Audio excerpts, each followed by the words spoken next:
Meus amigos, que a paz de Jesus envolva os nossos corações e que possamos aqui, nesse ambiente desta casa, uma casa de 60 anos, cujo objetivo da criação foi a caridade, a divulgação, que essa harmonia que aqui sentimos, pelo trabalho que essa casa proporciona, possa chegar aos nossos familiares que não puderam estar aqui conosco. O tema que me foi dado para estudo é o temor da morte. Tema interessante. Interessante porque faz parte da nossa vida. Engraçado que na escola a gente estuda que o ser vivo, ele nasce, cresce, reproduz e morre. Então, o ciclo é esse. E durante muito tempo a gente não queria nem falar essa palavra. As crianças cresciam sem participar desse momento que é o ciclo da vida. Então Kardec vai apresentar uma pergunta no Livro dos Espíritos, 941, sobre esse temor. E reparem que coisa interessante.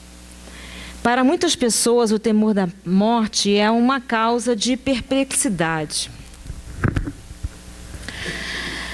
De onde lhes vem esse temor, tendo elas diante de si o futuro? Eu fiquei pensando também, nós somos reencarnacionistas. É inevitável a evolução através da reencarnação.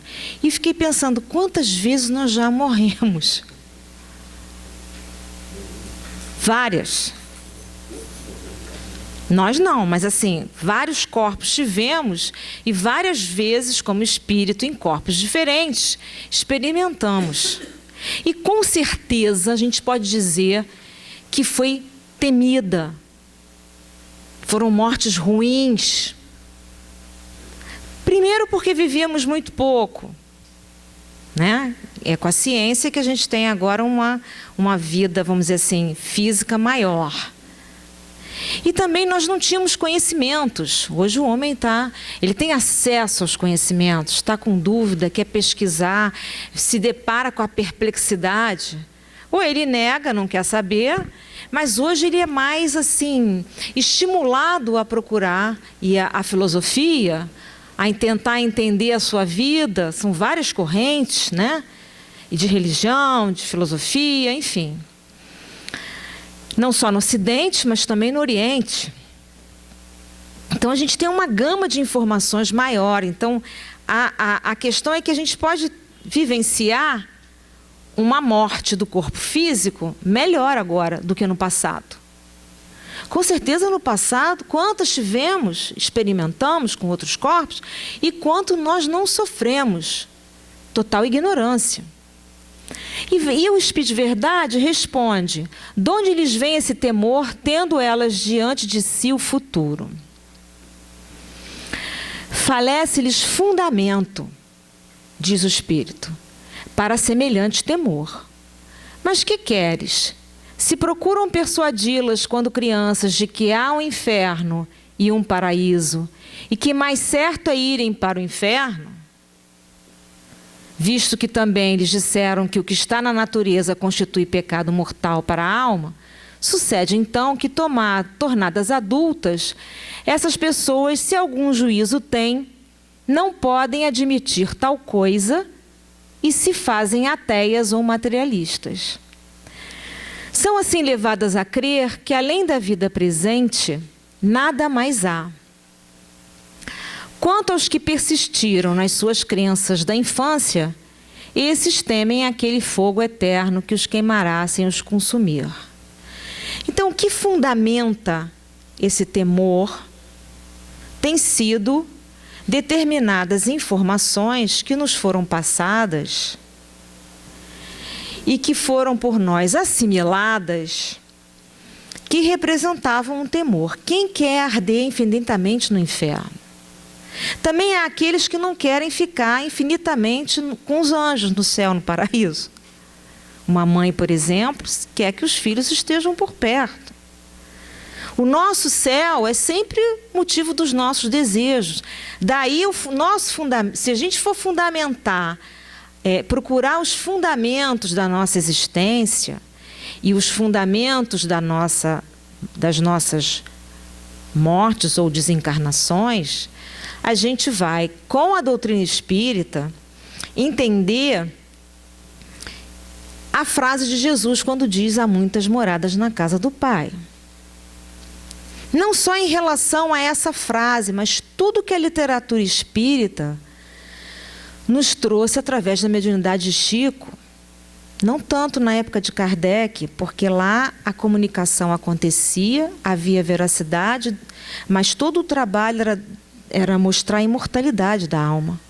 Os detalhes da vida após a morte a gente vai encontrar na literatura espírita com a mediunidade do Chico. Detalhes perfeitos, impressionantes, mostrando que as moradas são de acordo com a capacidade mental, o psiquismo, os desejos, as emoções daquela pessoa. Se juntam por afinidade e formam o seu espaço na outra dimensão. Isso a gente vai ver. Aqui nós temos os planos que nos foram impostos, que fizeram com que esse temor fosse um temor bastante sentido, né? Aliás, na última palestra que eu fiz aqui, eu me lembro que eu cantei uma música de Candeia. De novo, essa música me lembrou, porque o céu para ele era o samba. Imagina ir para um céu que não tivesse morena e não tivesse samba. É um inferno também. Não deixa de ser um inferno.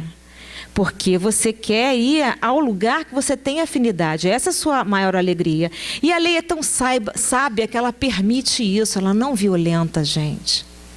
Porque o inferno está em nós. O inferno não está fora de nós. Nós criamos o inferno e quando desencarnamos, provocamos esse mesmo espaço. A coisa se acentua mais. O ódio, a vingança, as perseguições. Se acentua porque você não está com o corpo, que é um para-raio para isso, né? Porque tem outras distrações que esse corpo nos permite. Mas quando perdemos o corpo e só está o perispírito, a energia é muito maior dos nossos pensamentos. E esse inferno caminha com a gente, porque a desencarnação não muda ninguém. Então, vivíamos com essa ideia. E daí o fundamento do temor tem tudo a ver com isso. E tem mais, diz a pergunta.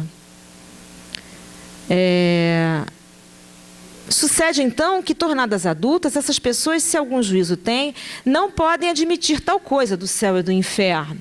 E se fazem ateias ou materialistas, quer dizer, acham que vão para o nada. Então tem aquelas que temiam, né? Tem aquelas que não aceitam esses planos. E aí nós vamos ver na obra Mensageiros de André Luiz, uma situação bastante interessante em relação a essas pessoas ateias e materialistas. Ele vai numa câmara de retificação e se depara com um grande salão e vários espíritos, perispíritos, deitados em camas, como uma grande enfermaria. Mas, assim, tudo parado, sem nenhum movimento. Está ali no capítulo 22. O título é Os que Dormem. Ele teve um espanto insofreável vendo isso. Tudo isso me dava a impressão de haver penetrado em um cemitério escuro. Ao primeiro sinal luminoso de Alfredo, que era o orientador ali nesse capítulo, acenderam-se numerosas lâmpadas elétricas e então, dominando a custo a primeira impressão de horror, vi extensas filas de leitos aos réis do chão, ocupados todos por pessoas mergulhadas em profundo sono. Então o sujeito acha que vai para o nada e para o nada ele vai. Sempre acreditou que ia para o nada. Muitos tinham um semblante horrendo. Eram poucos os que traziam as pálpebras cerradas, parecendo tranquilos. Em quase todos estampava-se-lhes nos olhos, aparentemente vitrificados, o extremo pavor e o doloroso desespero da morte. Cadavérica palidez cobria-lhes a face. Há uma frase na história da Rainha Vitória que ela dizia assim: meu reino por mais um minuto de vida. No leito, já no final da sua vida física, o pavor da morte era tão grande que ela dizia: meu reino todo por mais um minuto de vida. Olha o desespero diante da morte. E esses aí acreditavam, como ateus e materialistas, que iam para o nada. Dormir um sono profundo, esperar o juízo final. São todos esses daqui. Alguns, diz André Luiz, aparentavam pavor e na pele, né, nos olhos, no rosto, aparentavam extremo pavor e doloroso desespero da morte. Cadavérica palidez cobria-lhes a face. Nós somos tal quais somos aqui e acolá. Não tem diferença. O que fundamenta o temor da morte é a forma como nós vemos a vida. O que fundamenta o temor da morte é como levamos a nossa vida. Se a nossa vida física é tudo, teremos o temor da morte. Diz o jovem rico para Jesus, ele estava vivo. Senhor, o que faço para ter vida, vida em abundância? Ele estava vivo. Ainda mais ele era jovem, né? Quer vida mais expressiva do que a jovialidade, tudo funcionando bem no corpo do jovem, né? E ele quer mais vida. Que vida é essa em abundância? E disse o Cristo para ele: vai, vende tudo que tem e me segue. Porque Jesus sabia que ele tinha apego aos bens materiais. E nunca mais a gente ouviu a história desse mancebo rico. Mas ele pede ao Cristo vida em abundância. Mas ele estava encarnado, ele estava vivo. Então essa vida em abundância é a nossa certeza da imortalidade. Onde essa certeza vai fazer com que a gente passe por tudo na vida, sabendo que é uma vida passageira, que estamos aqui para vencer os nossos desafios de aprendizagem, para nos tornarmos cada vez mais próximos do Cristo, que tudo passa, que o corpo envelhece, que a dor aparece, que a doença chega, né? Que não temos mais o vigor da jovialidade, todos com todo mundo. Aliás, é isso que nos faz humanos. Não, ninguém foge dessa regra. E o que faz a diferença daquele que se aproxima da morte, como os primeiros cristãos, que se aproximavam da morte, sabiam que iam ser comidos pelos leões, ou iam ter o corpo em chamas, mas iam cantando glórias ao Senhor e deixavam os romanos perplexos, porque para o romano a vida física era tudo, a glória, né? A força, a beleza, o vigor, isso era tudo para eles. E eles não entendiam que Cristo era este, que fazia com que aqueles homens, diante da morte, que era o final para eles, cantavam glórias ao Senhor, com alegria, com firmeza. Não tinham medo da morte, não tinham medo de serem crucificados, de serem amaldiçoados, de serem presos, de serem sacrificados. Os apóstolos não tinham. Então eles tinham certeza da imortalidade, não temiam a morte. E nos deparamos então ainda com outra parte do mesmo capítulo. Identifiquei o calor orgânico, a pulsação regular e os movimentos respiratórios, embora verificasse a extrema rigidez dos membros, como que mergulhados em imobilidade cataléptica. Este sono e verdadeiramente avançada imagem da morte. Este sono é verdadeiramente avançada imagem da morte. Aqui permanecem com a bênção do abrigo alguns milhões dos nossos irmãos que ainda dormem, não sabemos quanto tempo. Não acreditavam na imortalidade.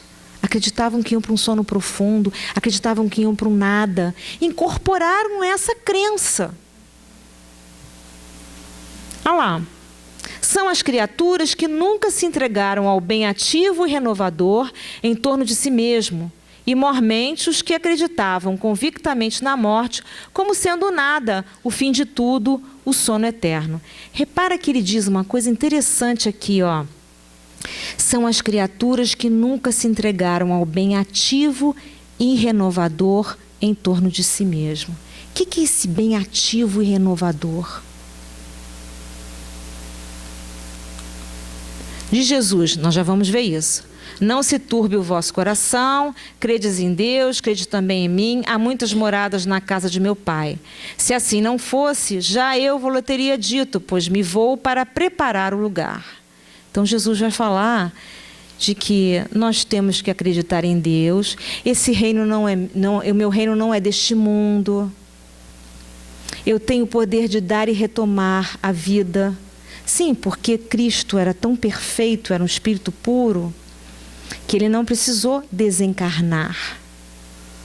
Tanto que o corpo não foi achado. Ele tinha a capacidade de dar e retomar esse corpo. Porque ele era um espírito puro. O espírito puro não está sujeito à reencarnação.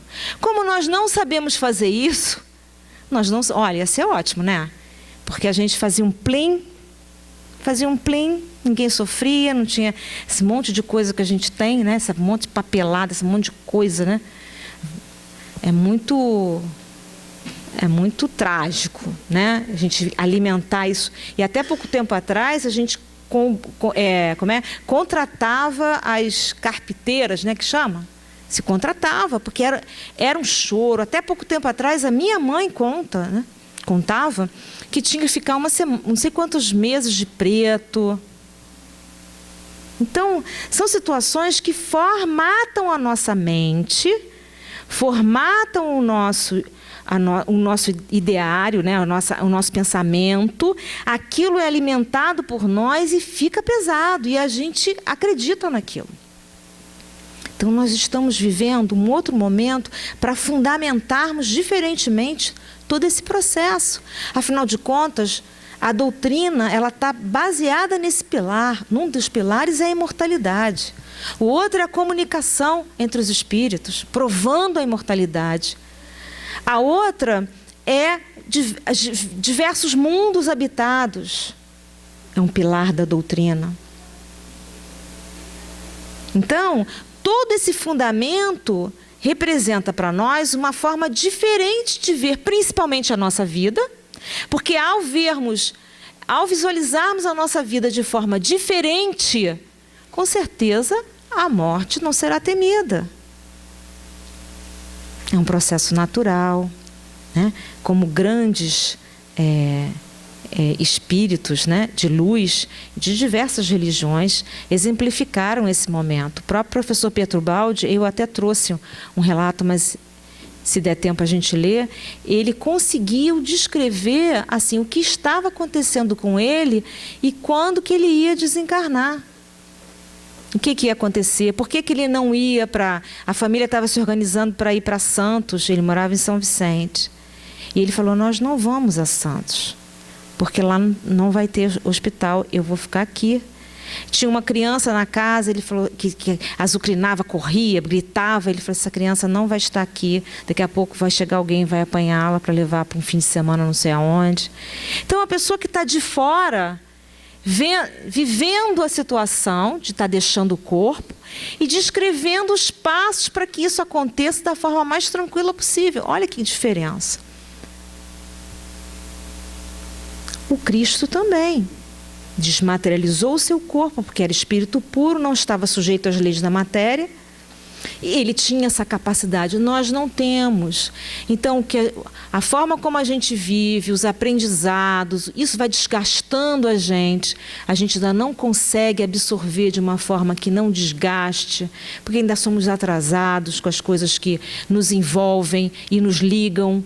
Nós nos ligamos extremamente, emocionalmente. Então, tudo se desgasta né? Vai tudo se desgastando e aí a gente tem que perder esse corpo para vir de novo, trazer a bagagem adquirida, renascer num outro corpo, começar tudo de novo, né? Para aquilo que a gente aprendeu, começar a sair mais um pouco para fora, até chegarmos à condição de espíritos puros, não mais sujeitos à matéria, com um corpo celestial, como foi a parábola do casamento.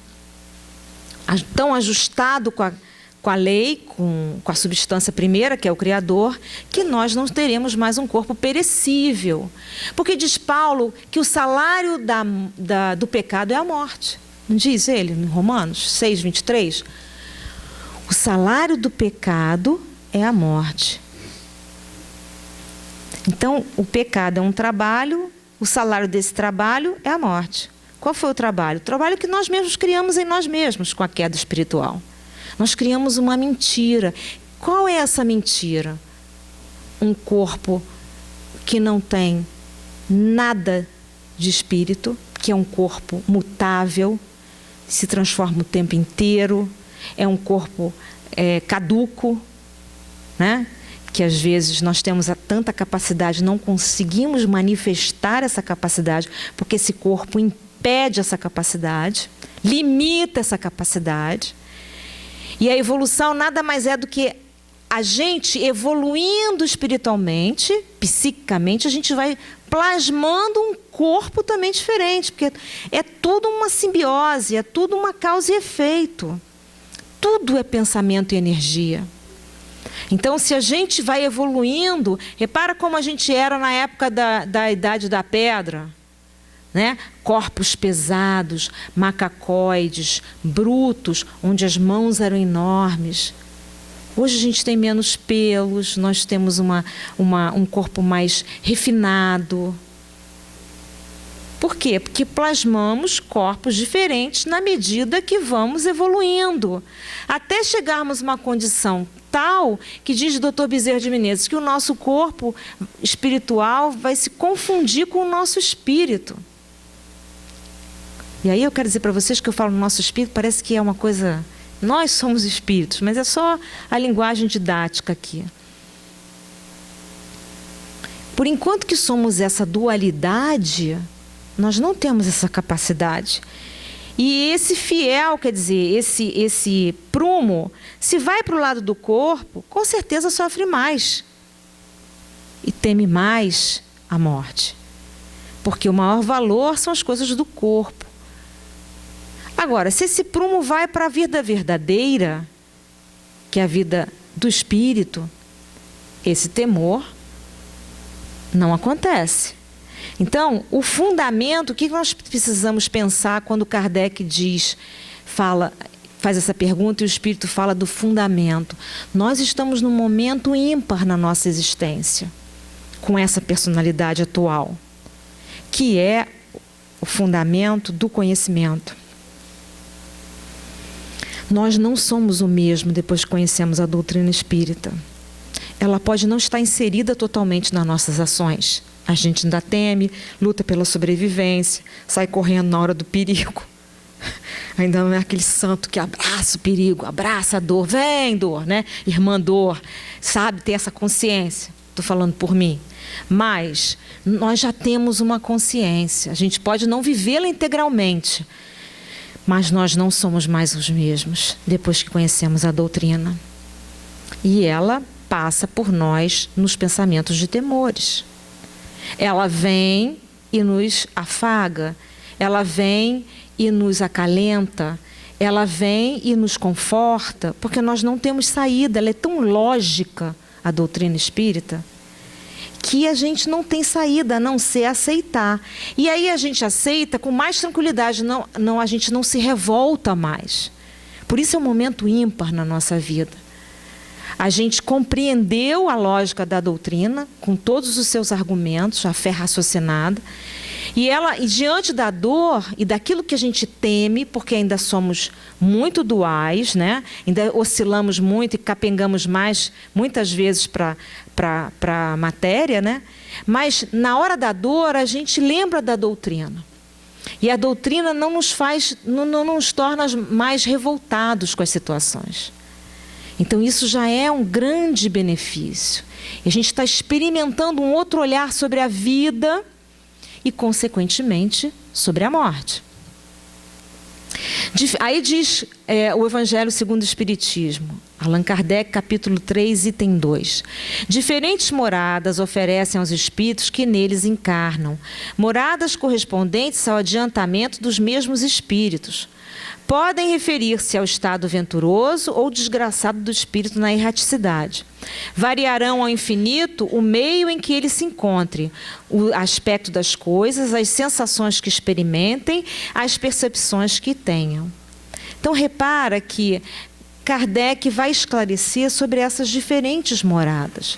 Nós já temos esse esclarecimento, que é de acordo, é correspondente com o adiantamento dos espíritos, do que move a nossa vida mental.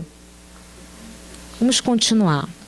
No livro dos médiuns, a gente encontrou aqui, no item 14, o temor da morte irá diminuindo à medida que as crenças espíritas se forem dilatando. Olha aí, o fundamento começa a diferenciar. A crença na vida superior é a atividade incessante da alma. Lembra aquela outra passagem que está escrito aqui, olha? São criaturas que nunca se entregam ao bem ativo e renovador.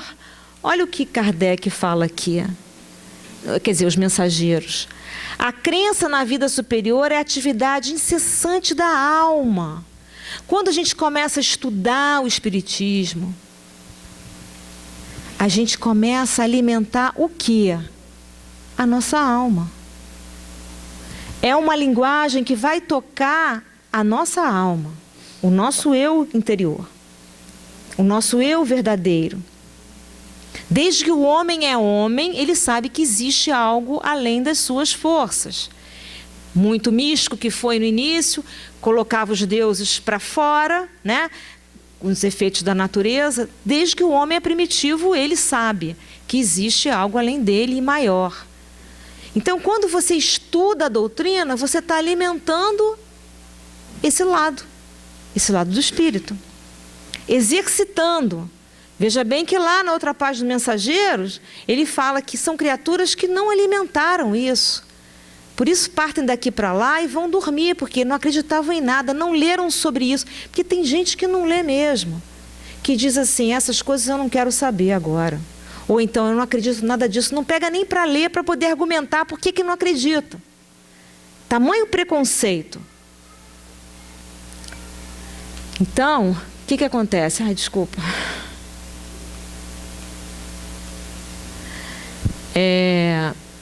A crença na vida superior é a atividade incessante da alma. Então, a gente tem que começar a ler mais, a estudar, a ler essas mensagens com outro olhar. O que nos círculos carnais, homens e mulheres, creem na vida eterna, ainda que não sejam fundamentalmente cristãos, estão devolvendo faculdades de movimentação espiritual e podem penetrar as esferas extraterrenas em estado animador, pelo menos quanto à locomoção e juízo, mais ou menos exato. Então, ele ainda diz mais aqui nos Mensageiros. Se eles têm, mesmo não sendo cristão, em outras religiões mais esotéricas, né, que falem sobre a espiritualidade, também está desenvolvendo nesse homem um outro olhar para a vida. A importância da energia, a importância do pensamento positivo, a meditação. São ações que são levadas ao homem e que mostram uma realidade diferente da do corpo físico. Essas pesquisas que falam que a meditação... Foi feita uma pesquisa, outro dia minha irmã do INCA falou. A gente estava lá num curso e foi apresentada uma pesquisa que foi feita nos Estados Unidos com 3 grupos diferentes. Aqueles que meditavam sempre, aqueles que nunca meditavam e os que começaram a meditar em relação ao câncer.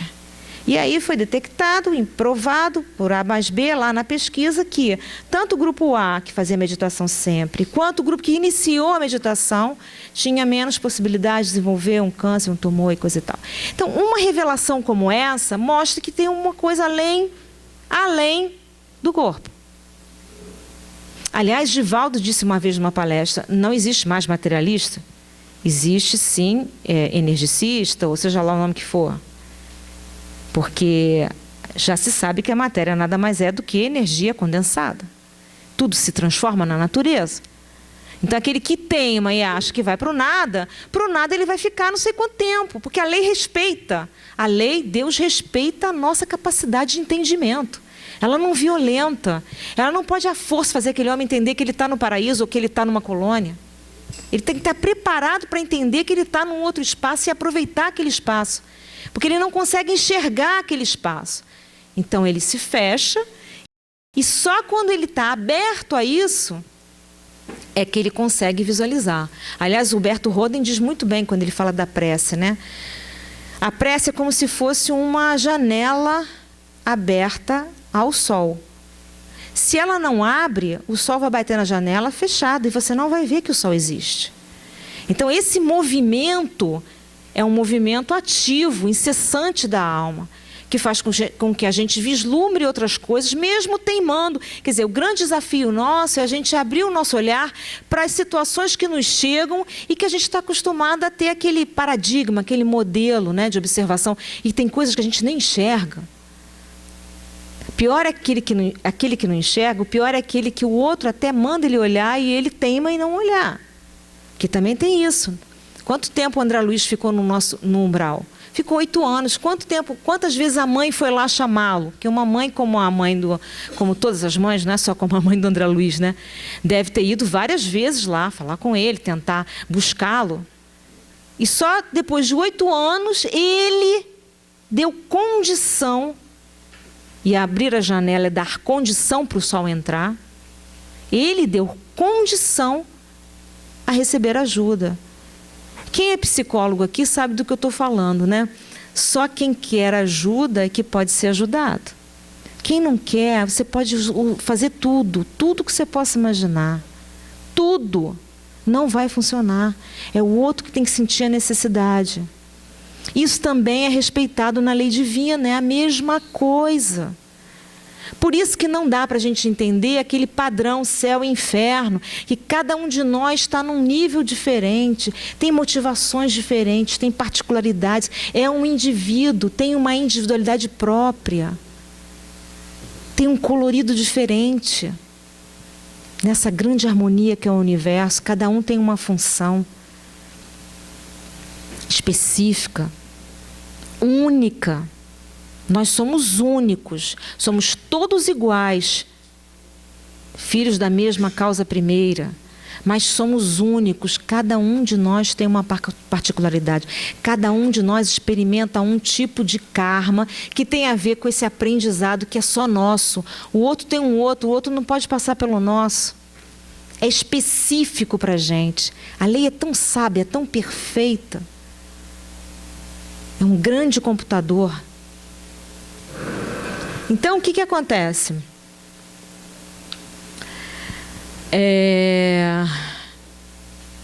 Qualquer movimento que a gente tem aqui, que se volte para esse outra potência, que é a potência do pensamento, da energia, do psiquismo, está dando um outro colorido, né? Ele diz aqui mesmo que pode ser... pode melhorar, penetrar nas esferas extraterrestres com um jeito com um estado mais animador, pelo menos quanto à locomoção, quanto ao juízo, né? A fé sincera é ginástica do espírito. Olha de novo ele falar sobre atividade incessante. Quem não a exercitar de algum modo na terra, preferindo deliberadamente a negação injustificável, encontra-se mais tarde sem movimento. Sem movimento, sem saber onde está. Quer dizer, se a gente não para e pensa em algum momento da nossa vida, né? Aonde estou, quem eu sou, para onde eu vou, que vida é essa? Que vida é essa? Quem eu sou? Por que eu trago isso? Por que eu tenho essa tendência?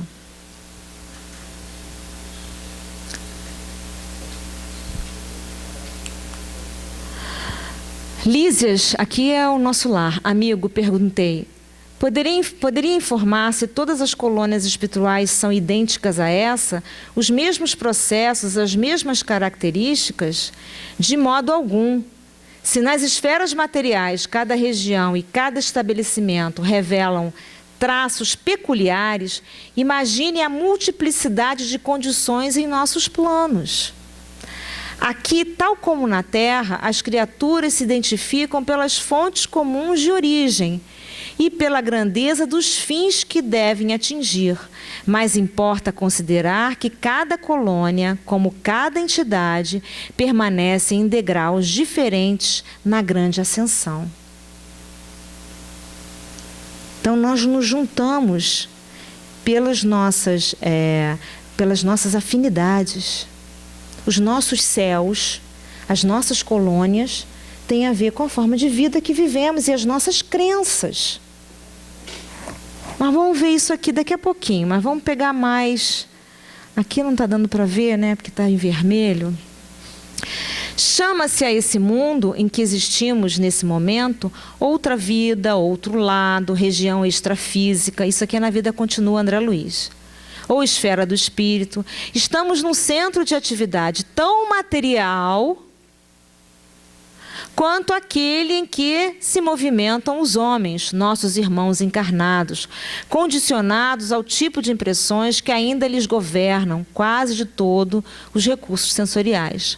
O mundo terrestre é aquilo que o pensamento do homem faz dele. Aqui é a mesma coisa. A matéria se resume à energia. Cá e lá, o que se vê é a projeção temporária de nossas criações mentais. Então, nós vamos ver aqui daqui a pouquinho os diferentes céus. Eu estou fundamentando para vocês, né? Por que não a doutrina nos traz o não temor à morte? Primeiro, que ela derruba a ideia do paradigma de céu e inferno. Segundo, porque ela diz que toda a nossa vida representa o nosso céu futuro. Ou melhor, a nossa vida extracorporal. Alguns espíritos disseram estar habitando o quarto e o quinto céus. O que querem dizer com isso? Pergunta 1017. Perguntando-lhes que céu habitam, é que formais ideia de muitos céus dispostos, como os andares de uma casa. Eles então responderam de acordo com a vossa linguagem. Mas por essas palavras, quarto e quinto céus exprimem diferentes graus de purificação e, por conseguinte, de felicidade. É exatamente como quando se pergunta a um espírito se está no inferno. Se for desgraçado, dirá sim, porque para ele inferno é sinônimo de sofrimento. Sabe, porém, muito bem que não é uma fornalha. Um pagão diria estar no Tártaro. Então, reparem que aqui, na época de Kardec, os espíritos não dizem as colônias. Eles falam de diferentes céus. Que tem a ver, como ele diz aqui, os graus de purificação e de felicidade. Porque a vida não quer que a gente sofra. E nós vamos ver isso aqui nas comunicações mediúnicas do Chico. Onde foram parar, nas mensagens, a gente vai ver espíritos que têm determinadas crenças e que vão ter o céu de acordo com aquela crença, porque a lei não é violenta. Ela respeita, e a morte nada mais é do que a passagem de uma dimensão para outra e vamos continuar os mesmos. Isso que a revelação nos traz. Por isso a gente se fundamentar agora. Buscar as nossas, aonde está o nosso coração, né? Onde está o nosso tesouro mesmo. É nisso que a gente aprende? É nisso que a gente está ouvindo? Nosso tesouro é esse mesmo? A gente tem que alimentar esse tesouro, essa crença. Bom, Ptolomeu relata que passou por 11 céus. Dante fala de 9 céus e 9 infernos na Divina Comédia. Já falava dessas gradações. Beatriz ia até o 3º céu, na obra de Dante. São Bernardo até o 6º. Dante visualizou o êxtase no 9º. E Paulo subiu ao terceiro céu. Isso são pequenos trechos que a gente vai descobrindo aí, que tem a ver com essa situação aí da pergunta 1017, sobre as gradações do céu. Então, naquela época, até antes da época de Ptolomeu, já se falava, o próprio Divina Comédia já falava, que Beatriz estava no terceiro céu, que tinham vários infernos, gradações de inferno, gradações de céu. E a gente acreditava em céu e inferno daquele jeito que passaram para a gente. Passaram e a gente assimilou.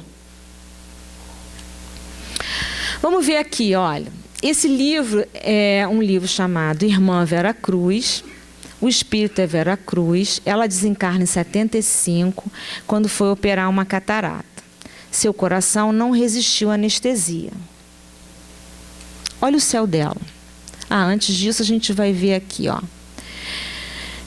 Aqui é o céu dela mesmo. Ó, querida Milza, Milza é a irmã dela, que Deus abençoe a você. Isso foi uma mensagem recebida pelo Chico no dia 5 de setembro de 75. Ela desencarnou em maio de 75. A irmã foi procurar o Chico em setembro do mesmo ano. Chico recebe uma mensagem para a irmã da Vera Cruz, que é essa aqui, ó, Milza. Que Deus abençoe a você. Estou em novo lar, no lar das bênçãos do inesquecível São Francisco. Ela era devota de São Francisco. Ela participava de uma igreja de São Francisco, ela ia na igreja de São Francisco, ela fazia parte lá da comunidade. São Francisco para ela era tudo, era a afinidade dela. Quando ela desencarna, ela é recebida no lar das bênçãos do inesquecível São Francisco, que não mereço, mas das quais preciso a fim de me refazer, embora me tornar mais devedora de Jesus e de seus mensageiros.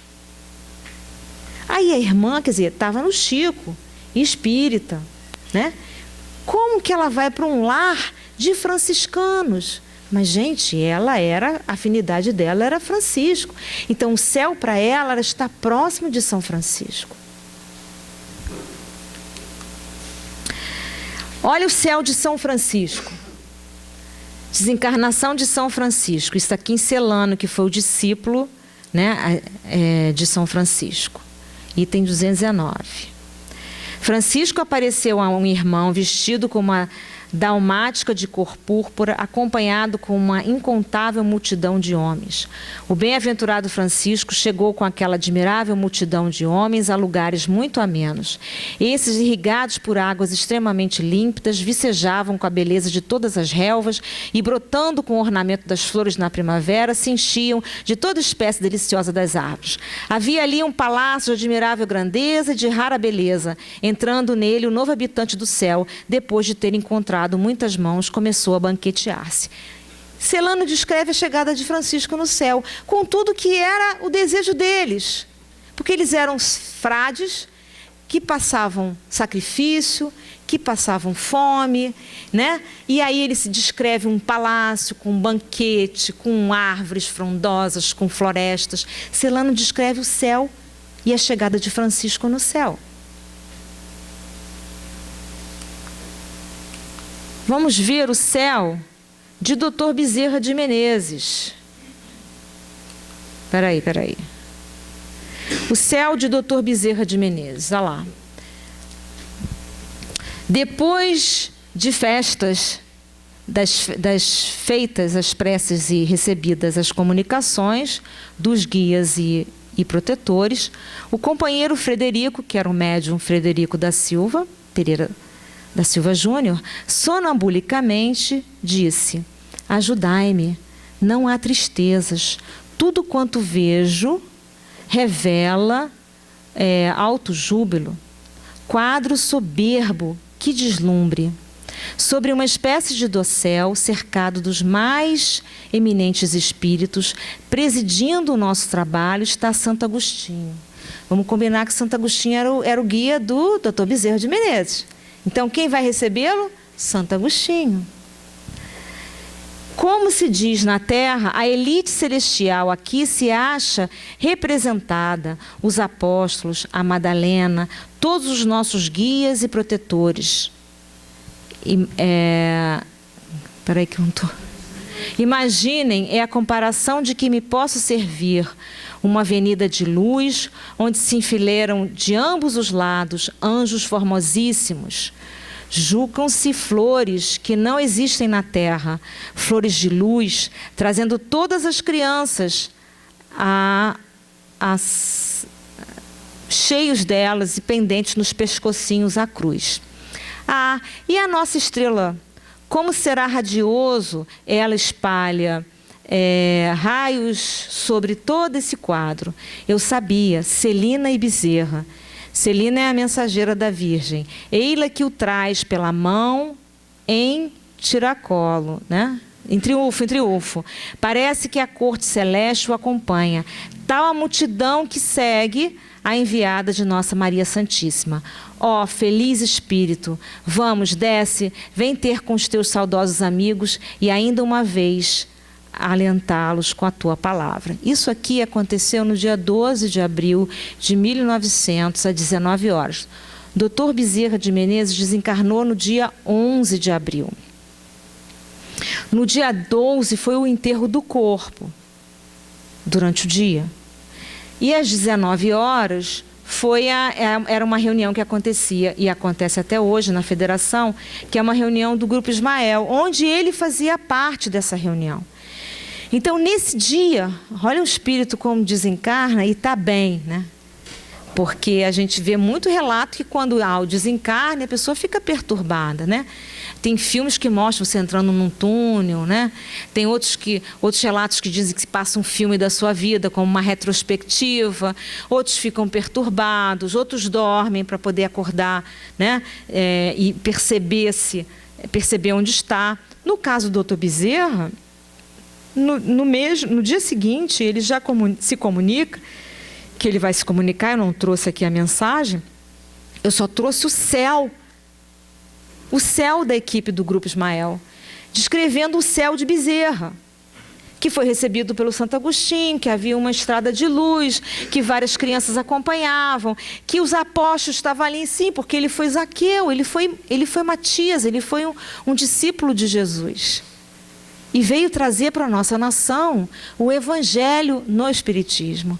A tarefa dele aqui, com a carta branca e com o auxílio de quem? De Santo Agostinho, que era o guia dele.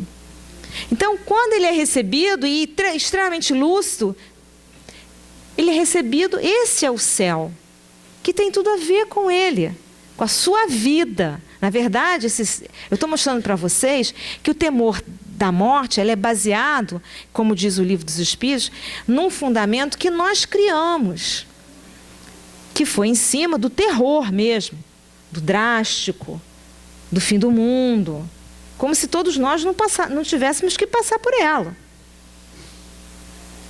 É engraçado que a pessoa tem pena, né? Fala assim, nossa, fulano foi tão novo, né? A gente fala com pena. A gente, às vezes, não tem a ideia do que está falando. Tem gente que deve falar antes dele do que eu. Não tem gente que fala? Né? Para mim falta muito, né? Tem gente que se acha mesmo, fala, poxa, para mim falta muito, né? Estou longe disso. E a gente não sabe de nada, né? Então nós temos que fundamentar a nossa vida com a revelação que nos foi oferecida, para tentar entender que o nosso céu, nós todos vamos passar por isso. Mas qual vai ser o nosso céu? Aonde a gente vai ter a alegria e a felicidade de se renovar para voltar de novo, que é a nossa trajetória de volta. Às vezes meu pai, que está com 90 anos, fala assim para mim, e é um cara, vamos combinar que fez 50 anos de trabalho ininterruptos, né? Para a caridade, continua trabalhando, ele é lúcido, mas está muito fraquinho organicamente, né? E ele fala, ai, não vejo a hora logo de passar para outro lado, descansar. Eu falei, pai, olha só, você está mais perto de vir do que eu acho. Eu também não posso falar isso, porque a gente não tem essas certezas, né? Mas você está muito perto, porque assim, quanto mais a gente conhece, mais a gente vê que tem trabalho a fazer. Essa é a grande diferença, que a gente não vai descansar. Porque quanto mais a gente se depara com o sentido da evolução e com o grande lema do Espiritismo, que é fora da caridade não há salvação, mais a gente quer rapidamente programar para continuar fazendo uma tarefa, levar essa tarefa adiante. Então a gente tem que pensar nas oportunidades que a gente tem agora. Eu acho que a grande lição de hoje sobre o temor da morte está nessa palavra do fundamento, que me chamou muita atenção. O que fundamenta a nossa vida vai fundamentar a nossa passagem. Não só da desencarnação, mas tudo que for passar por nós. A dor, a perda, a situação financeira, tudo que tem a ver com o nosso mundo, que gira em torno de nós. Se a gente se fundamenta nas revelações que a gente vem ouvindo, e que são extremamente lógicas e que precisam ser alimentadas pela leitura e pelo estudo, mais forte e feliz, vamos dizer assim, nós vamos passar por essas situações. Porque o objetivo de uma religião é a nossa transformação interior. O maior objetivo dela é a nossa conquista interior. A gente vem buscar aqui a fé, o alimento da fé. Na verdade, a gente vem buscar na religião aquilo que nos sustente, que nos dê paz em momentos difíceis, porque a gente sabe que é inevitável, são inevitáveis esses momentos. Então, o verdadeiro sentido da religião é esse. A gente vem, toma o nosso passo, escreve os nomes que nos preocupam, mas a religião, ela é mais do que isso. É claro que quando a gente faz isso tudo, está demonstrando que a gente tem a crença nisso tudo. Mas ela tem que nos transformar. Já dizia, né, Kardec, conhece o verdadeiro espírita pela sua transformação interior. Então ela tem que mudar a gente. Pode ser que ela não apareça muito, essa mudança. Mas interiormente aquilo vai alimentando a nossa alma, vai esclarecendo, fundamentando a nossa vida, fazendo com que a gente se freie em determinadas situações, se acalme e aceite passivamente as situações que a gente não pode mudar, né? E numa situação como essa que todos nós vamos passar, a gente vai ter a possibilidade, não de ter uma consciência como esses aí que a gente leu, que tiveram um céu, né, maravilhoso, mas a gente vai se deparar com uma realidade que nós já vamos estar mais preparados para ela, em busca dela. Nós temos um companheiro que a gente até fez uma palestra sobre ele, porque ele foi um companheiro, eu não o conhecia, mas ele era companheiro lá do Grupo Regeneração, fazia parte da diretoria. Aliás, a mocidade leva o nome dele, Augusto Sampaio. E naquele livro Vozes do Além, que Chico recebia as mensagens pela psicofonia, né? E depois até foi redigido no livro, uma das mensagens é do Augusto Sampaio. Até eu peguei e fiz um estudo na casa daquela mensagem. Porque, primeiro, era um companheiro que alguns já conheciam, né? Ali na casa tinha gente que tinha convivido com ele. E segundo, pelo teor da mensagem, porque ele frequentava o Regeneração e também frequentava o Meimei, lá em Pedro Leopoldo. Então era um espírita.